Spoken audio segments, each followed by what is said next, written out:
আসসালামু আলাইকুম গাইস, সকলকে ঈদ মুবারক। আমরা এখন ঈদের নামাজ পড়তে যাচ্ছি, সাথে আমার বাবা আছেন।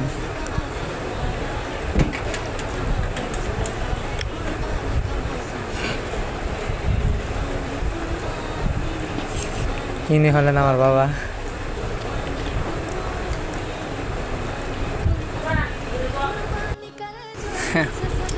যাচ্ছি আমরা, এক রাস্তা ধরে ঢুকলাম, আসার সময় আরেক রাস্তাতে আসবো। সেখানে অনেকটুকু ভিডিও আমরা করেছি, বাদ দিয়ে দিয়েছি, কারণ এত লং ভিডিও করা সম্ভব না। আমরা ঈদের মাঠে এসে পড়েছি। আমাদের ইমাম সাহেব বয়ান করতেছেন। আমার বাবা হাতে পাশে বসেছি।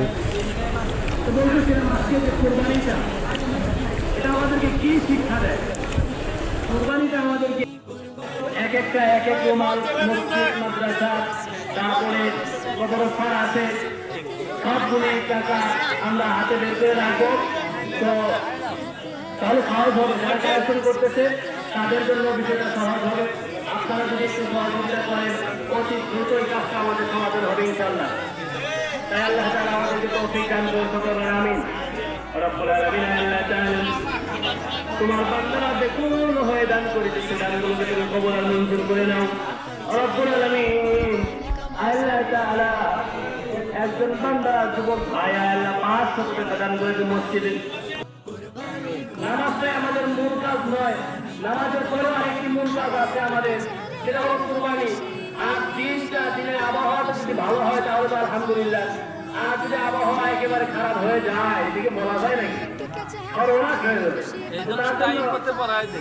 জি, তার জন্য আমরা সকলে একটু আগে আগে আসার জন্য চেষ্টা করি, যাতে তো আমরা আমাদের ইমাম সাহেবের বক্তব্য শুনছিলাম, অনেক ভালো বয়ান করেন।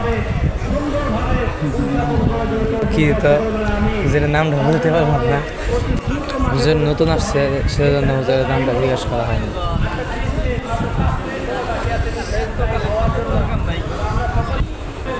দোকানপাটে দেরি করবো না, দোকানপাটে দেরি করলে দেখা যাবে আমরা সকলে চলে আসি। আমরা নামাজে দাঁড়িয়ে পড়তেছি, নামাজ শুরু হবে।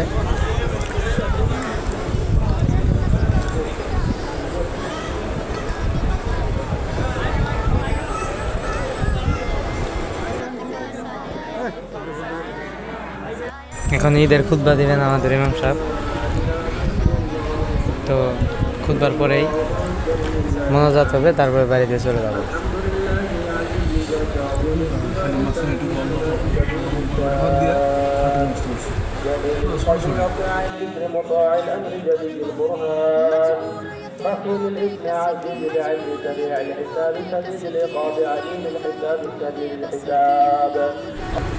তো নামাজ শেষ, আমাদের সব কার্যক্রম শেষ, কুরবানির ঈদের নামাজের।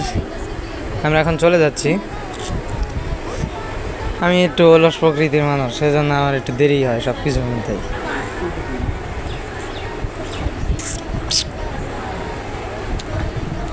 একটু ডিস্টার্বিং হয়ে গেল, কারণ ঈদগাহে তো আর ভয়েস দেওয়া যায় না, ভয়েস বাড়িতে এসে পরে এডিট করে দিচ্ছে। সবাই সবার সাথে দেখা করতেছে। তো আজকের মতো এখানে শেষ। সকলকে ঈদ মুবারক, সকলকে আমাদের বাড়িতে দাওয়াত। ঈদ মুবারক।